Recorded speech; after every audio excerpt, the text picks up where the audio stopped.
What is up, awesome people, and welcome back to another Wi-Fi Wednesday shenanigans! Okay, so I know I promised I was going to start doing like triple uploads or something for Wi-Fi Wednesday due to how many battles I had in my battle replay, but due to the fact that this weekend I have to do International Challenge for May, and I have barely gotten around to doing any practice for it, I kind of had to dedicate a bit of time to practicing for that before we did the whole live stream for it. So tonight's going to be a single upload only, but after the International Challenge has been done, we'll start entering the whole triple upload scenario due to the fact I'll finally be updated to 1.2 for Pokemon Sun and Moon. But at the same time, I've already got all of my battle replays already recorded, and I'll just need to narrate and sift through all the garbage replays that I can't really use. But anyways, speaking of like replays that I have to yet sift through, I found some Rain Room battle replays that I've yet to show you guys. So I did originally have 3, but one of them was a bit of a, it's a bit of a slaughterhouse, so I won't include that one. So at the end I had 2 spare Rain Room teams, which was pretty cool, so I get to show off this team a bit more.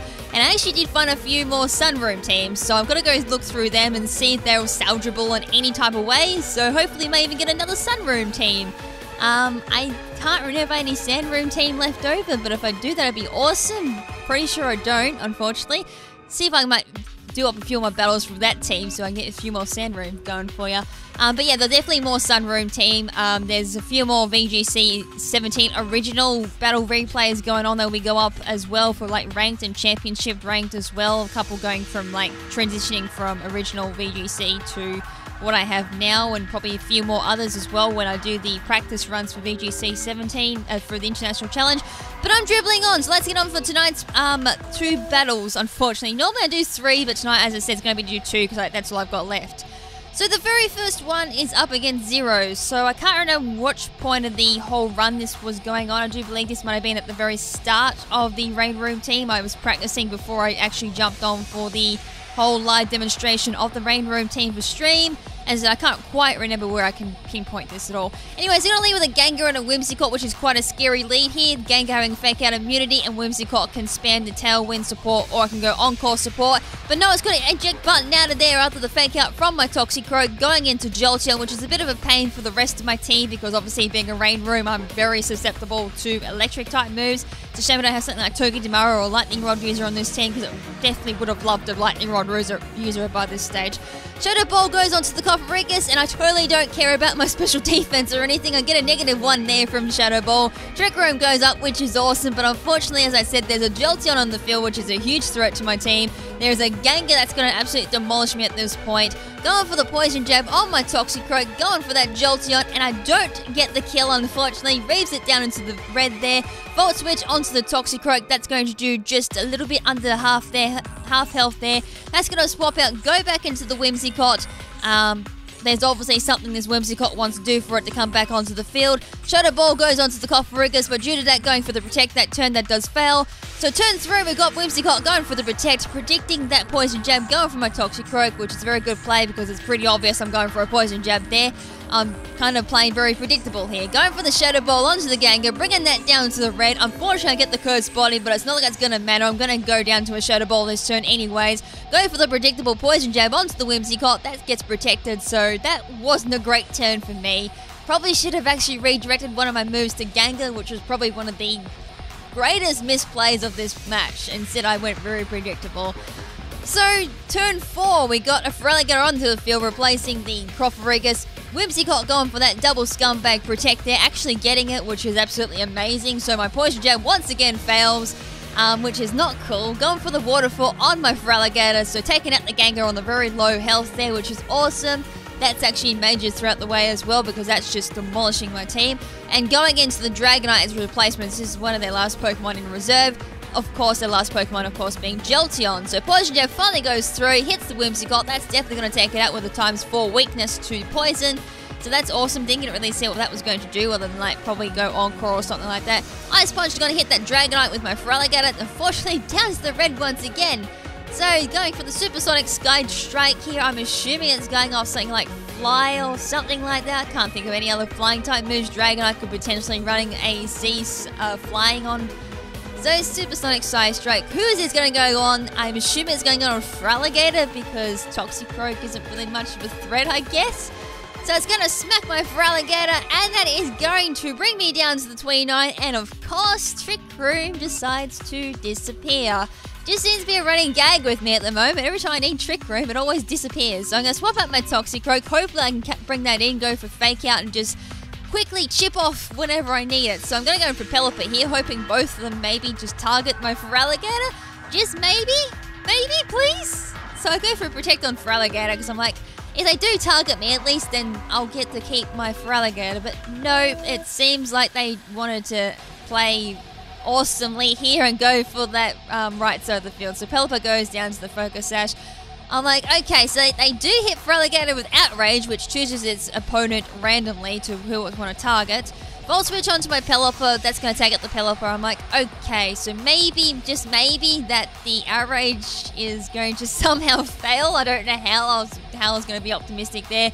I'm like, okay, this is pretty much a game. So my last Pokemon, of course, is Toxicroak. I'm like, I don't know what I can do here. I can just Fake Out someone and hope for the best, I guess. So I go Fake Out, but I Fake Out the Jolteon. In hindsight, I probably should have faked out the Dragonite. I'm actually not even too sure if I would have taken out the Dragonite with Fake Out. But if I did, there could have been a chance I may have lived a Thunderbolt, because Volt Switch only did, it wasn't like close to half, but I guess still something close to like a little bit over a quarter or something like that, or 1/5 or 2/5 or something like that. I'm not really too sure, which makes me think, should I have gone for Fake Out the Dragonite and taken that out and then hope that I'd live a Thunderbolt or something? I got cocky going for a Volt Switch, I lived that and then take the game, which I don't think I would have, because Trick Room was gone and I had no way of outspeeding the Jolteon. So either way, I think it would have been a losing battle for me. So anyways, that's the first battle done, and the last battle for tonight, we have this particular lovely gem. So it was like Garchomp, Gastrodon, Bastrodon, and Beware. And oh my lordy lord, when I went to review this battle, I kind of had mixed emotions on this one, actually. So let's go through this mess of a battle together. So they're going to lead with Bastrodon and Beware as their two lead Pokemon. Two very scary Pokemon, because both these Pokemon can run in Trick Room. Beware, as I've mentioned in the past, is an absolutely awesome Trick Room Pokemon. It hits so hard, it is so bulky with Fluffy outside of the fire weakness there.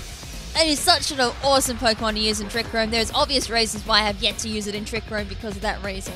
Anyway, Bastrodon's going to go for the Protect there, predicting like a fighting type move coming from Toxicroak. Not the case, because I'm going for the Fake Out there. I swap into my Pelipper for some odd reason. I'm not too sure what I was thinking at that stage for why I'd go straight into Pelipper.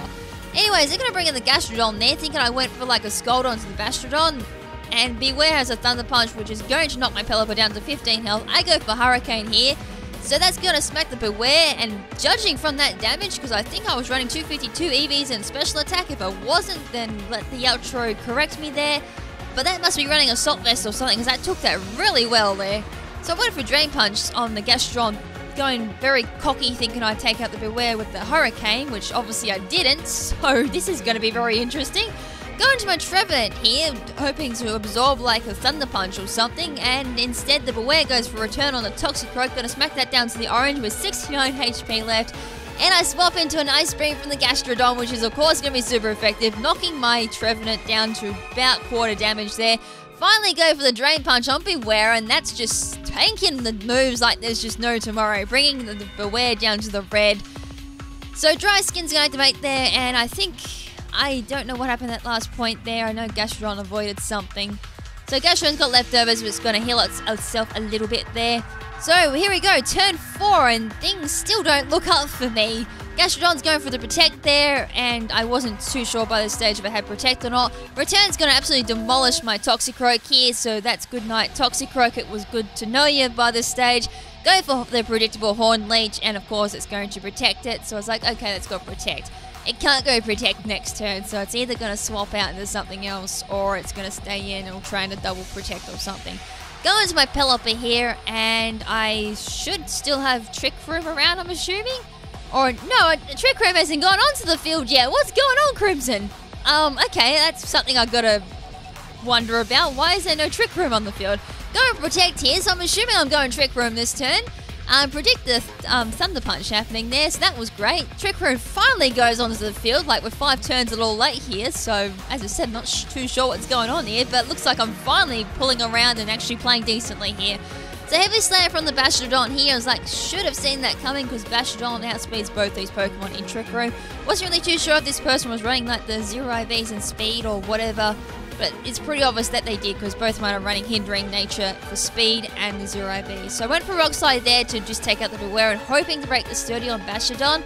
Not the case because I did miss with Rock Slide on Bash, which was pretty annoying actually. So into my Feraligatr I go, and they're going to send in their Gastrodon. I was like, okay, can't use Waterfall because of Storm Drain. That's a little bit annoying.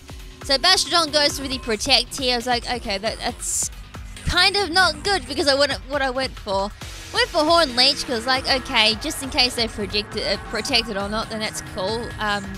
Whatever. I managed to take out the Gastrodon, which is cool. I kind of wish that was going to happen because I actually went for Earthquake here, so it's not going to hurt the Bastiodon, but it is going to hit my Trevenant though. So when your plan backfires, you hit your own Pokemon and nothing else. But luckily for me, my Trevenant is quite bulky, so it kind of did nothing, which was awesome. Reason why I love my Trevenant, and there's another Pokemon I love running too. I think it's like my own Gastrodon, which I've yet to show, but eventually down the track you'll get to see that and you'll see exactly why I love running it. Anyways, Wide Guard going for the Bastiodon there, thinking I'm going to go for another Earthquake, which is not the case. Going for the Horn Leech there, finally breaking Sturdy on that thing. So I'm going to get a little bit of recovery back from that. And I'm going to go for the Ice Punch onto the Garchomp, hoping this isn't a bulky Garchomp, which it's not because it's going to get OHKO'd by the Ice Punch. Rough Skin damage was just absolutely fine with me, which leaves the Bastiodon as the only Pokemon on the opponent's side of the field. And with that, they're going to forfeit since there's no point fighting on with 2 Pokemon remaining, both of them being super effective to the Bastiodon, of course. And with that, guys, that is it for tonight's Wi-Fi Wednesday. Hope you guys enjoyed it. As I said, I was going to do a few more, but due to the fact I've got an international challenge this weekend, I do need a bit of practice with a few other things because I'm modifying the team once again. Hopefully that works. And then, of course, I got Friday, Saturday, and Sunday live streaming the 15 battles I got to do each day for the international challenge. Really hoping I got a lot less salt in this live stream for this month. If not, then it'll be a typical salty live stream from me. So anyways, as I said, next week should start to pick up in Wi-Fi Wednesdays. I've got so many battles to go through, plus any battles I pick up from May's International Challenge, which is quite sad because I still got February and April's International Challenge replays that I still got to go through for Wi-Fi Wednesday. So, I got to finally pick up the slack there and you guys will get able to see that. And hopefully during the time that I'm actually narrating all of these battles, I do finally get around having a chance to breed up some brand new teams to actually show you guys for Wi-Fi Wednesday. Anyways, guys, that's pretty much it from me. As I said, hope to see you guys at the International Challenge live stream for Friday to Sunday. And then for any other Wi-Fi Wednesdays, then it will be coming on next Wednesday. As I said, hopefully it'll be 3 rounds of it. But anyways, until then, this is Lady KrimZen saying ciao for now, but not forever. Ciao!